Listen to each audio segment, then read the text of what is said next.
Mister, risultato rotondo, ma la prestazione è veramente importante. Cosa dire alla fine, al termine di una partita di questo tipo? Nulla. Dire bravi ai miei ragazzi che nonostante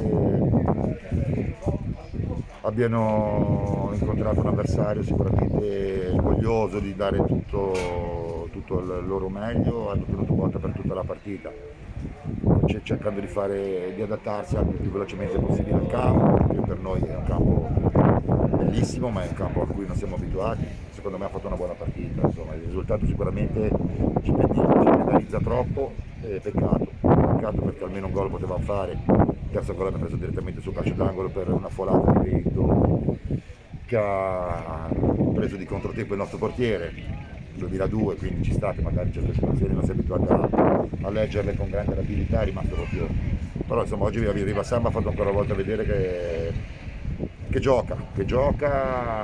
la gioca alla pari con tutti. Poi il risultato chi legge magari pensa no, invece Riva Samba oggi ha giocato e ripeto, io credo che almeno un gol meritavamo di farlo e forse dei tre c'era anche un rigore secondo me piuttosto netto, l'ho detto, ne parlavo anche col signor arbitro, il quale sicuramente se non lo ha dato, come mi ha detto perché non l'ha visto, sul tubo secondo me c'era una tenuta evidente, eravamo 2-0, potevamo andare sul 2-1, poi si potevano fare tante cose. E una sfida tra i due responsabili del settore giovanile, tra l'altro. Un bel segnale per il movimento, perché tu comunque sei mister adesso, ma comunque sei anche hai un ruolo di responsabilità nel settore giovanile. Bel segnale per il movimento questo? Assolutamente sì, un bel segnale per tutto il movimento, un buon segnale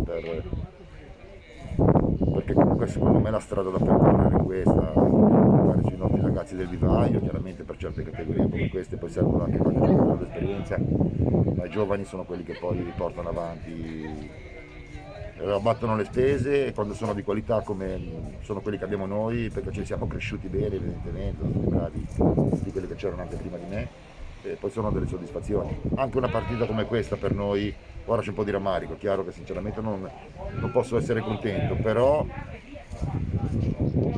poi a mente fredda sicuramente ragionerò in maniera più lucida e dirò ai ragazzi quello che ho detto anche adesso comunque negli spogliatoi che sono bravi e sì, la strada da seguire è questa.